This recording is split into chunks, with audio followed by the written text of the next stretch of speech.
गिरिडीह जिले के बगोदर थाना क्षेत्र अंतर्गत यमुनानगर में एक हृदय विदारक सड़क हादसे ने पूरे इलाके को स्तब्ध कर दिया। कॉलेज से पढ़ाई पूरी कर घर लौट रही 17 वर्षीय छात्रा आशा बाला की तेज रफ्तार बोलेरो की चपेट में आने से मौके पर ही मौत हो गई। बताया जा रहा है कि आशा बाला घाघरा साइंस कॉलेज में अध्ययनरत थी और रोज की तरह बस से अपने घर के पास उतरी थी। जैसे ही वह सड़क पार कर घर की ओर बढ़ी, तभी तेज गति से आ रही बोलेरो ने उसे जोरदार टक्कर मार दी। टक्कर इतनी भीषण थी कि छात्रा ने घटनास्थल पर ही दम तोड़ दिया। हादसे की खबर फैलते ही आसपास के लोग मौके पर जमा हो गए। मृतक के परिजनों के चित्कार से पूरा माहौल गमगीन हो उठा। स्थानीय लोगों ने प्रशासन से आरोपी वाहन चालक के खिलाफ सख्त कार्रवाई की मांग की है। सूचना मिलते ही पुलिस मौके पर पहुंची और शव को कब्जे में लेकर आगे की प्रक्रिया शुरू की। फिलहाल पुलिस बोलेरो वाहन और उसके चालक की तलाश में जुटी हुई है। इस दर्दनाक घटना ने एक बार फिर तेज रफ्तार और लापरवाही से वाहन चलाने के खतरे को उजागर कर दिया है।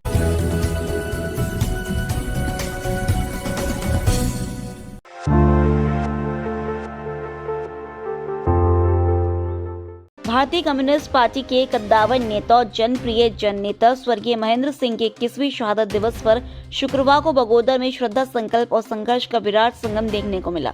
हजारों की संख्या में पहुंचे ग्रामीणों, मजदूरों, किसानों और युवाओं ने अपने प्रिय नेता को भावभीनी श्रद्धांजलि अर्पित की। कार्यक्रम में भाकपा के राष्ट्रीय महासचिव दीपांकर भट्टाचार्य, वरिष्ठ पार्टी नेता, जनप्रतिनिधि, सामाजिक कार्यकर्ता और विभिन्न संगठनों के प्रतिनिधि मौजूद रहे। मंच से शहीद के संघर्षपूर्ण जीवन, जन पक्षधर राजनीति और लोकतांत्रिक मूल्यों के लिए उनके अडिग साहस को याद किया गया।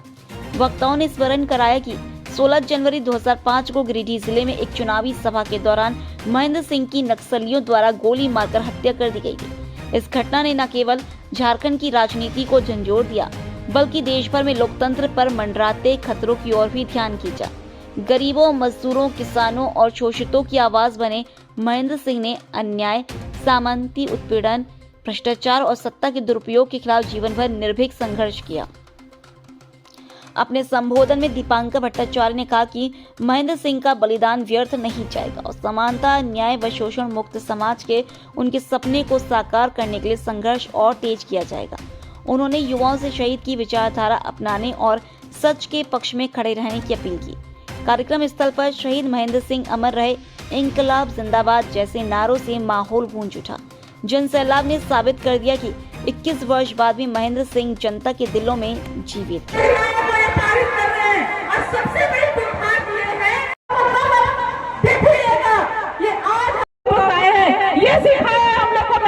देशों के लोकतंत्र पर हमला करने वाले ये अमेरिका और इजराइल की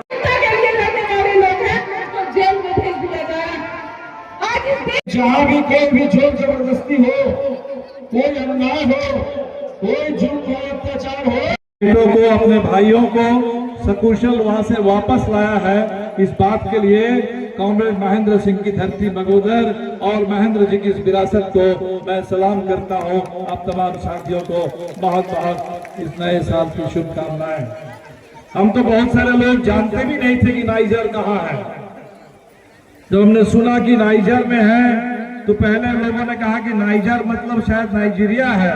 हमने कहा कि नहीं, गूगल में देखा कि नाइजीरिया नहीं है, नाइजीरिया के बगल में एक छोटा सा देश है और वहां लोग गए काम करने। कहां कहां चले जाते हैं, कहां कहां इस हिंदुस्तान में जब रोजगार नहीं मिलता तो रोजगार के लिए अपने जान की बाजी लगाकर तमाम खतरा को, तमाम जोखिम को उठाते हुए लोग चले जाते हैं। अफ्रीका में, अमेरिका में, कहां चले जाते हैं। और आज अमेरिका में हमारे हिंदुस्तान के जो मजदूर जाते हैं, आपने देखा कि उनके साथ क्या बर्ताव किया जा रहा है।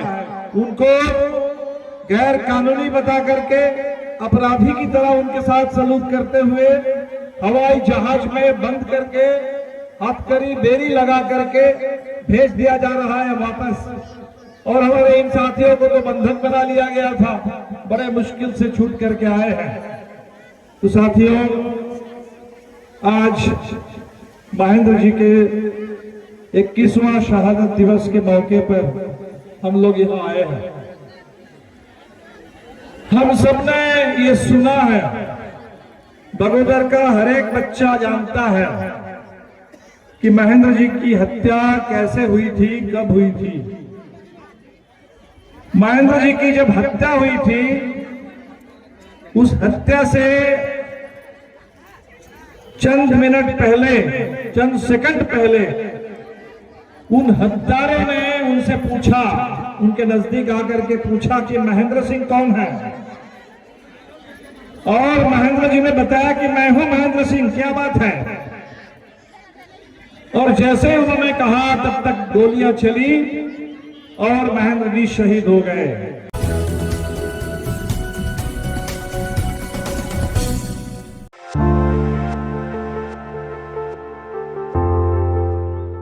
गिरिडीह सदर अस्पताल परिसर में जेएलकेएम के आह्वान पर आउटसोर्सिंग कर्मियों ने अपनी लंबित मांगों को लेकर अनिश्चितकालीन धरना प्रारंभ कर दिया है। धरनारत कर्मियों का कहना है कि जब तक उनकी सभी मांगों पर ठोस फैसला नहीं लिया जाता, तब तक आंदोलन जारी रहेगा। धरने के चलते अस्पताल परिसर में दिन भर हलचल का माहौल बना रहा। कर्मचारियों ने बताया कि कई महीनों से वेतन, ईपीएफ और ईएसआई का भुगतान नहीं किया गया है, जिससे उनके सामने रोजमर्रा की जरूरतों का संकट खड़ा हो गया।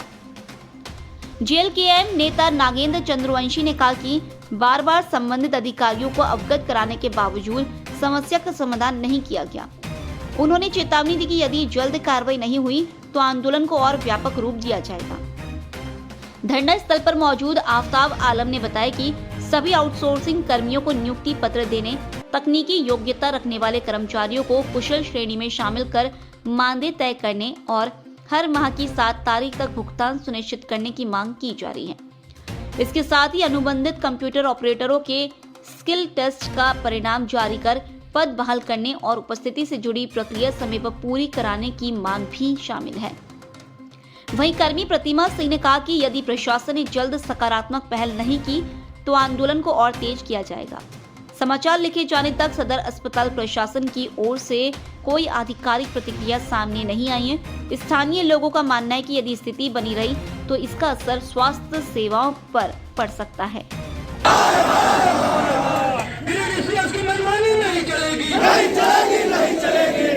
ठेकेदारों के साथ मिली भगत नहीं चलेगी। वेतन नहीं तो काम नहीं, वेतन नहीं तो काम नहीं। हमारी मांगे पूरी, ठेकेदारों की मनमानी नहीं चलेगी। ब्याज का पैसा देना होगा। हमारी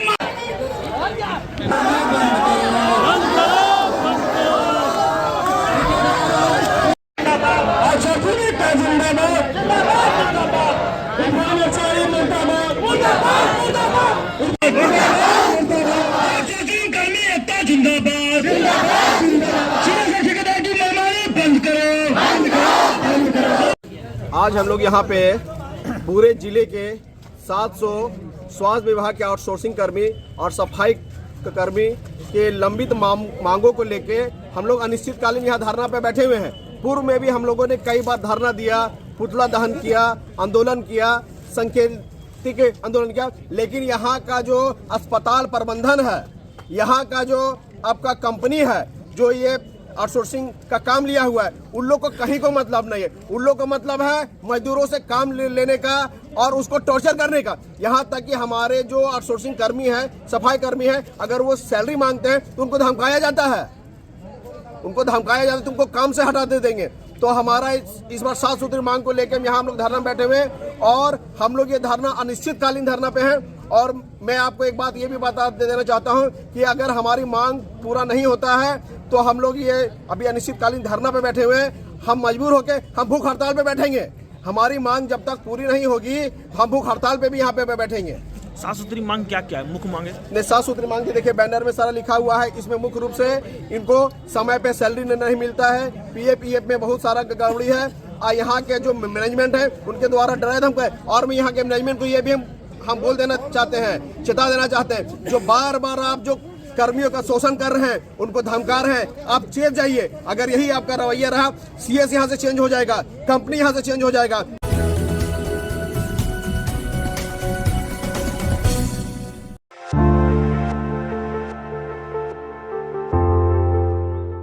गिरिडीह में उपायुक्त रामनिवास यादव ने शुक्रवार को HE हाई स्कूल का औचक निरीक्षण किया। निरीक्षण के दौरान उन्होंने विद्यालय के संरचनात्मक विकास से जुड़े कार्यों की प्रगति और गुणवत्ता की जांच की। इस क्रम में भवन निर्माण, बाउंड्री वॉल निर्माण और कक्षाओं के व्यवस्थित संचालन सहित अन्य कार्यों का जायजा लिया गया।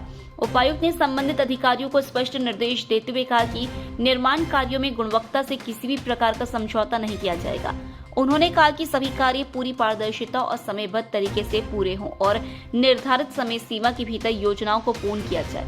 कार्यों में लापरवाही बरतने वाले संवेदकों के विरुद्ध कार्रवाई के निर्देश भी दिए गए।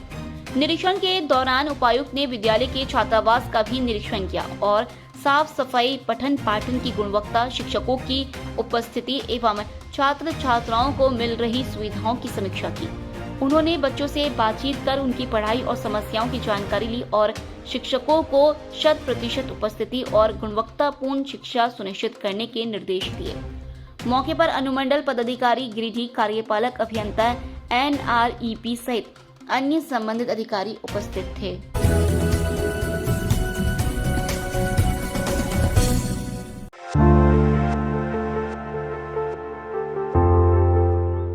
गिरिडीह जिला प्रशासन की ओर से शुक्रवार को उपायुक्त कार्यालय में साप्ताहिक जनता दरबार का आयोजन किया गया।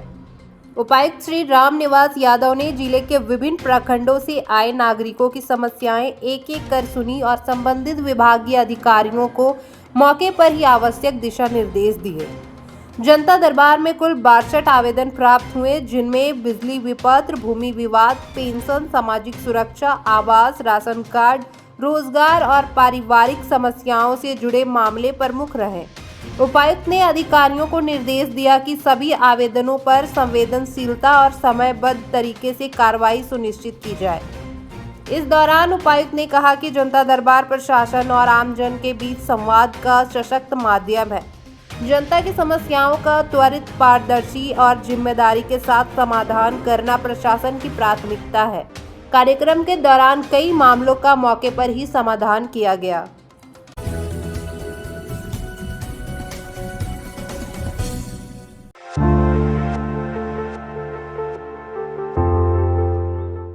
गिरिडीह जिले के धनवा प्रखंड अंतर्गत गुमगी पंचायत में किसानों की जमीन पर वन विभाग के दावे को लेकर चल रहे विवाद में अब राजनीतिक स्तर पर भी सक्रियता देखने को मिल रही है। ग्रामीणों की शिकायत पर शुक्रवार को नेता प्रतिपक्ष सह धनवा विधायक बाबूलाल मरांडी गुमगी पहुंचे और पूरे मामले के स्थल पर जांच पड़ताल की।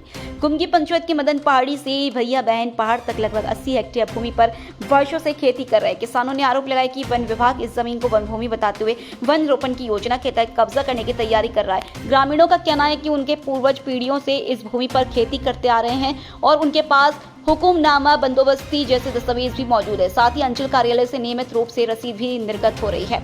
नेता प्रतिपक्ष बाबूलाल मरांडी ने गुमगी के अड़बरिया में एकत्रित किसानों के साथ पैदल मार्च कर खेतों का निरीक्षण किया। इस दौरान जिला परिषद सदस्य रामकुमार राउत ने बताया कि 1911 के सर्वे के बाद से अब तक 200 से अधिक किसान इस 80 हेक्टेयर भूमि पर खेती कर अपनी आजीविका चला रहे हैं। ग्रामीणों को संबोधित करते हुए बाबूलाल मरांडी ने कहा कि किसानों के हक और अधिकार को कोई नहीं छीन सकता। यह उपजाऊ भूमि है और किसान इसे नहीं छोड़ेंगे। उन्होंने भरोसा दिलाया कि इस मामले को सदन में भी उठाया जाएगा। मौके पर उन्होंने डीएफओ से फोन पर बातचीत कर किसानों की समस्या का समाधान निकालने का आग्रह किया।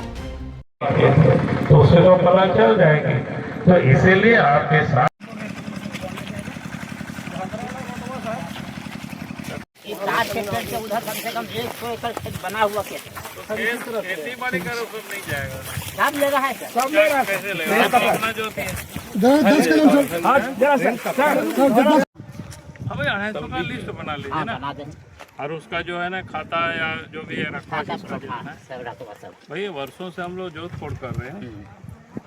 एक बार क्या बोलते हैं, डीएफओ के नाम से ही बना दो, ठीक है, कॉपी हमको दे दीजिए, ठीक है, और सब लोग खेती करें। कहाँ जाए? वो बताया कि यहाँ पर ऐसी ऐसी समस्या है, तो फिर मैंने टेलीफोन से ही बात किया था उस समय।